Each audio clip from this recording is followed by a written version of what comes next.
L'heure de l'information sur Eden TV, voici les grandes articulations. Prestation de serment des nouveaux membres de la 6e mandature de la Cour constitutionnelle devant les membres du bureau de l'Assemblée nationale et en présence du président de la République, Patrice Talon, chef de la magistrature suprême ce mercredi 6 juin. Le chef de l'État, Patrice Talon, a procédé ce mardi 5 juin à un remaniement technique de son gouvernement. On note 2 nouvelles entrées, une sortie, un ministre qui change de portefeuille.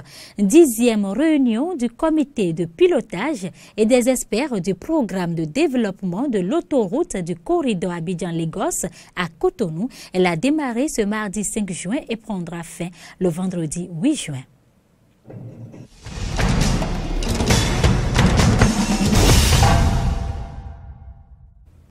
Merci de choisir Eden TV pour vous informer.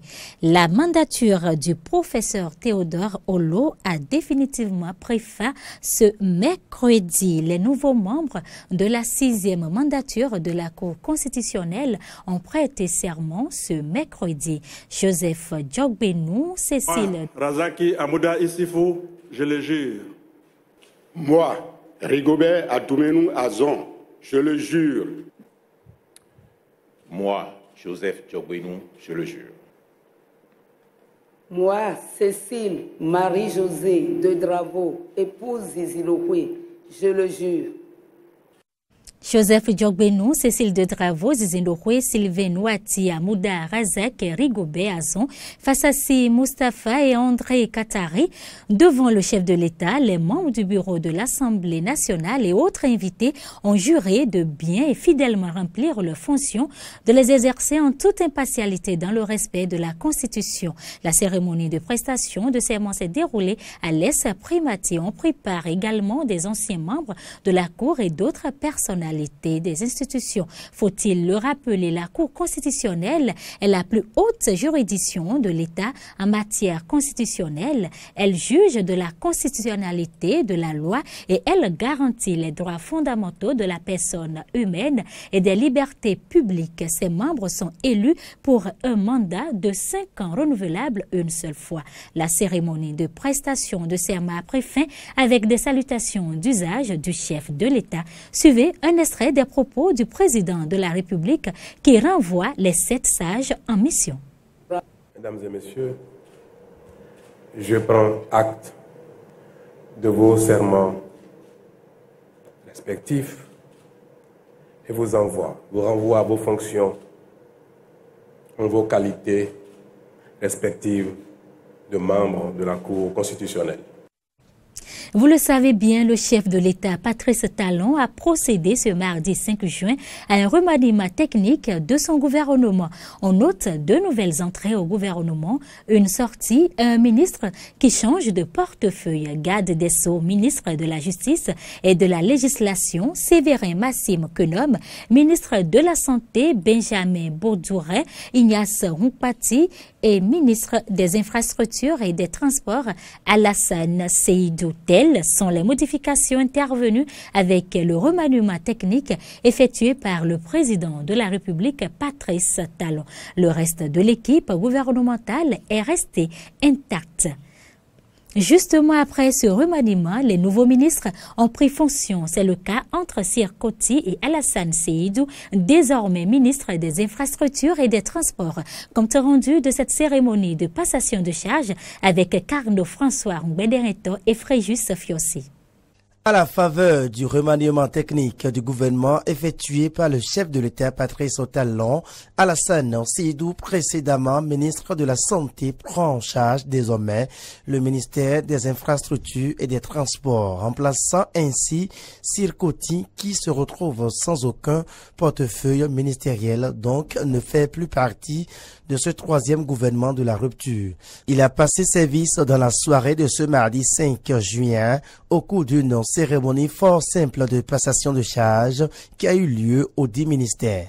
L'occasion était pour lui alors de remercier non seulement ses désormais ex-collaborateurs, le chef de l'État d'avoir eu confiance en lui à un moment donné, mais aussi de féliciter le ministre entrant.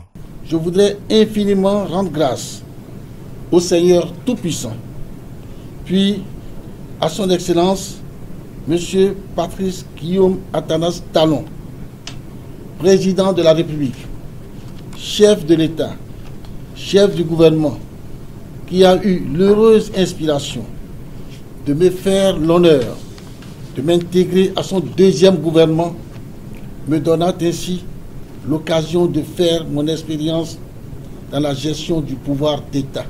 Au ministre des Infrastructures et des Transports entrant, j'adresse mes sincères et chaleureuses félicitations.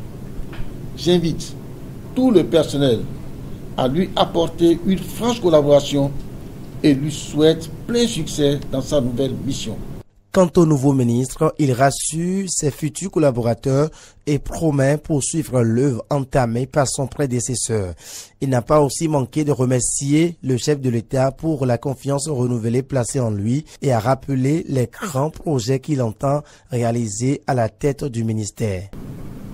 Je voudrais rendre grâce au Tout-Puissant qui a permis la réalisation d'un tel événement et témoigner ma sincère gratitude à son Excellence, M. Patrice Talon, président de la République, chef de l'État, chef du gouvernement, pour le choix porté sur ma personne en me nommant dans les hautes fonctions de ministre des Infrastructures et des Transports. Au nombre des défis que nous aurons à relever, je peux citer, entre autres, la construction d'un nouvel aéroport international à Gouloudigbé, la modernisation et l'extension du port de Cotonou, y compris le réaménagement de l'axe routier autour du port, la construction d'une route de contournement nord de Cotonou, l'aménagement de la route des pêches phase 2, la construction d'une autoroute entre Semepodi et Porto-Novo, l'aménagement de la route Djougou-Peunko-Kérou-Banikwara, la réhabilitation de la route Berouboy-Kandi-Malanville, la réhabilitation, la modernisation et l'extension du réseau routier national sur environ 1362 km. Un nouveau départ, donc, au ministère des Infrastructures et des Transports. Il ne reste qu'à souhaiter qu'au bout de quelques années, les projets annoncés soient réalisés pour qu'enfin le Bénin révélé tant souhaité bénéficie de ces infrastructures. Le comité de pilotage et des experts du programme de développement de l'autoroute du corridor Abidjan-Lagos tient sa 10e réunion à Cotonou. Elle a démarré ce mardi 5 juin et prendra fin le vendredi prochain où se rassemblera le comité de pilotage du programme. On fait le point avec Fréjus Serlan. En prélude à la réunion du comité ministériel de pilotage du programme de développement de l'autoroute du corridor Abidjan-Lagos, les experts du programme se sont réunis à Cotonou. Cette 10e rencontre qui se tient du 5 au 8 juin permettra de faire le point de l'état d'avancement du projet de construction de l'autoroute long de 1028 km qui doit relier 5 pays à savoir le Nigeria, le Bénin, le Togo, le Ghana et la Côte d'Ivoire. Mais déjà, des avancées significatives sont à noter depuis la 9e réunion qui s'est tenue à Abuja. L'accord intergouvernemental portant création de l'autorité de gestion du projet Abidjan-Lagos a été soumis aux États membres pour avis juridique des ministères en charge de la justice. Le processus de recrutement des experts pour la cellule d'exécution du projet a été achevé et les experts seront en place d'ici le mois de juillet prochain. Il faut aussi mentionner qu'en ce qui concerne le recrutement des cabinets devant élaborer les études de faisabilité technique, économique et financière du projet, l'évaluation technique des eaux a été élaborée et soumise à la Banque africaine de développement pour avis de non-objection. Nous sommes heureux de vous informer que le gouvernement du Bénin a achevé le processus de ratification du traité sur le corridor. Quant au ministre des Infrastructures du Bénin, Sirkoti, après avoir présenté la bonne condition de la route du corridor Abidjan-Lagos à 79%, il a énuméré les avantages de la construction de l'autoroute. Le corridor est emprunté pour 60 à 75% des échanges commerciaux de la CEDEAO et dessert une population de plus de 35 millions de personnes. La mise en œuvre de cet ambitieux programme contribuera à coup sûr à la réduction des délais, des coûts, l'allègement de la paperasserie au niveau du corridor, l'extension des installations logistiques et l'efficacité des transports, les possibilités de croissance des échanges et de la production de valeur ajoutée seront également élevées. L'autorité de gestion qui sera mise en place pour le corridor bénéficiera du pouvoir et de l'expertise nécessaires à la réalisation des objectifs assignés. Les quelques 35 millions de personnes établies le long du corridor offriront au secteur privé un grand marché et la possibilité de substituer aux importations d'outre-mer des marchandises produites dans la sous-région. À travers la CEDEAO, l'avantage de la production sous-régionale sera renforcé par le coût avantageux issu des dispositions du schéma de libéralisation des échanges de la CEDEAO qui élimine les droits de douane pour les marchandises produites ou ayant fait l'objet de valeur ajoutée au sein de la région. Dans la recherche des financements pour la réalisation des études techniques de l'autoroute du corridor Abidjan-Lagos à réaliser en partenariat public-privé, les 5 États ont obtenu le soutien de la Banque africaine de développement et de l'Union européenne à travers des prêts et dons de 22 millions de dollars US. Un reportage de Fréjus Serloin et Fréjus Fiossi. L'Assemblée nationale s'est penchée ce mardi 5 juin sur le rapport de la Chambre d'instruction de la Haute Cour de justice relatif au dossier de poursuite de l'ex-ministre chargé des relations avec les institutions, la société civile et les Béninois de l'extérieur. Elle a estimé par 21 voix pour, 1 contre et 1 abstention qu'il n'y a pas lieu de le mettre en accusation. Alain François Adiou n'est pas coupable des faits de détournement de deniers publics et de détournement de véhicules administratifs à lui reprocher dans le dossier de gestion du projet d'élaboration de la liste électorale permanente informatisée l'EPI pour la présidentielle de 2006. C'est la conclusion à laquelle est parvenue la commission chargée des lois de l'Assemblée nationale qui a présenté ce mardi 5 juin le rapport de la Chambre d'instruction de la Haute Cour de justice sur le dossier suivant. Par 21 non, 1 oui et 1 abstention, c'est ça, hein? Donc c'est rejeté. Voilà. Le président de l'Assemblée nationale notifie immédiatement la décision de rejet au président de la République.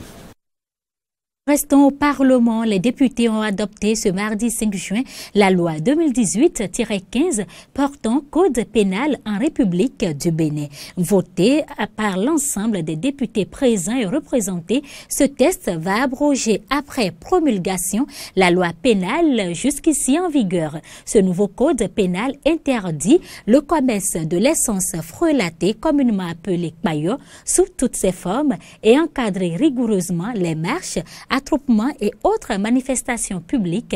Aristide Setti, Amen Didier Benudi et Romaric Devochi.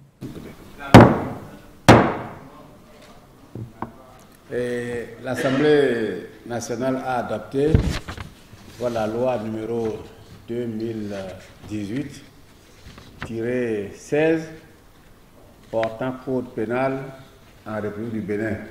Le Bénin est en passe de disposer désormais de son propre code pénal, fort de 1007 articles et réparti en 4 livres. À l'unanimité, les députés de la 7e législature ont adopté à 2h23 ce mardi la loi 2018-15 portant code pénal en République du Bénin.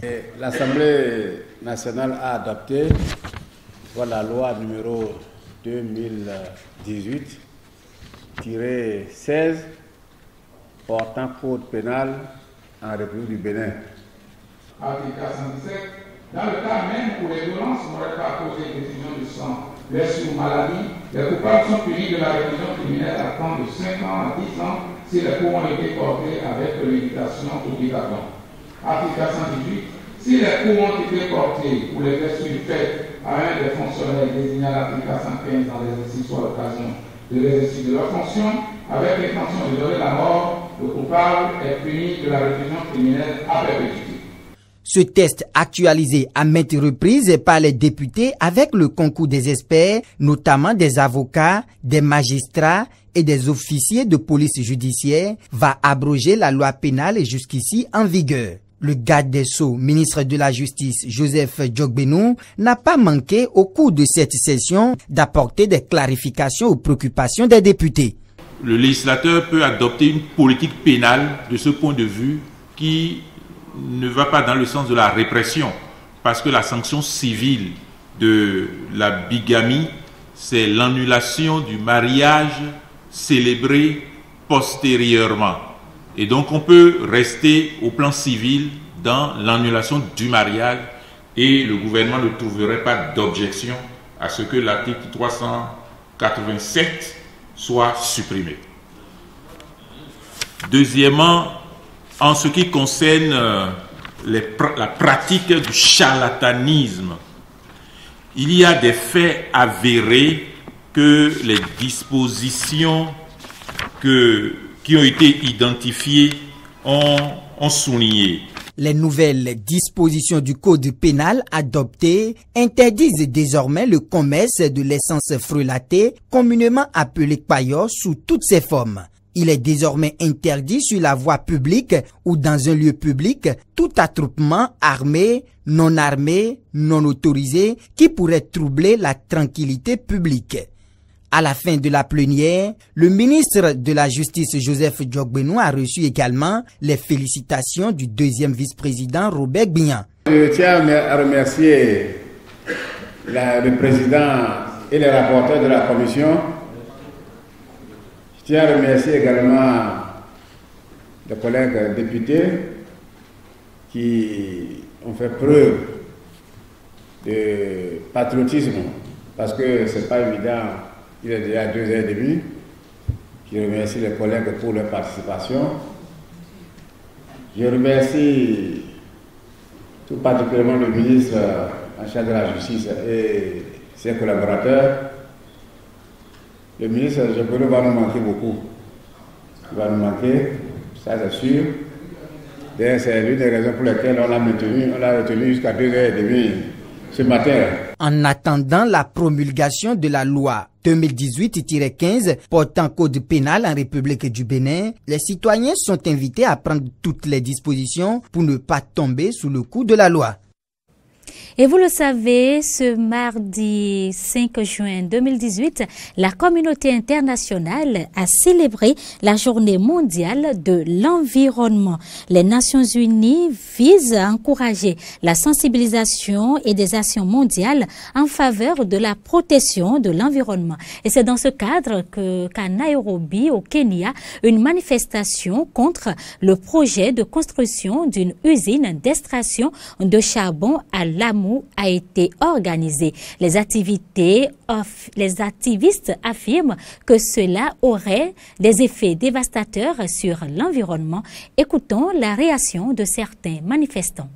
Nous sommes dégoûtés de ce que le gouvernement essaie de faire, d'introduire l'extraction du charbon à Kitui et une centrale au charbon à Lamu. Nous savons que grâce à la recherche et à l'expérience d'autres régions du monde qui ont réalisé ce genre de projet, cela a causé des souffrances indicibles aux communautés locales. Nous estimons à Lamu seulement, si cette usine est autorisée, environ 300 naissances prématurées seront signalées chaque année. Si vous regardez les résidus qui sortiront de cette usine pour aller dans la mer, nous voyons que la vie marine sera totalement détruite. Même si ce pays a besoin d'énergie, il y a toujours un meilleur moyen d'obtenir cette énergie. Il y a tellement de bonnes options. Il y a l'hydroélectricité, la géothermie, l'éolien et le solaire. Le Kenya est placé dans un équateur et nous avons du soleil toute l'année, donc nous ne comprenons pas pourquoi le Kenya veut nous entraîner dans une vieille technologie sale qui aura un très mauvais impact sur nous. Un mouvement de protestation contre le projet de construction d'une usine d'extraction de charbon à Nairobi. Dans la même veine, en Birmanie, des pionniers du recyclage de déchets en objets d'artisanat tentent de changer les mentalités dans ce pays d'Asie du Sud-Est qui rattrape son retard de développement avec en corollaire l'accumulation de déchets non traités. Dans ce pays, aux services publics restant défaillants, la collecte d'ordures et le recyclage n'est pas la priorité des autorités pour contribuer à l'assainissement du pays. L'entreprise Chouchou a implanté son atelier où les sacs de café y sont reconvertis en paniers et les vieux pneus transformés en ceinture avant d'être vendus dans des magasins de souvenirs. Je me sens privilégiée parce que je le fais en sachant que ce sera bon pour les gens et les animaux.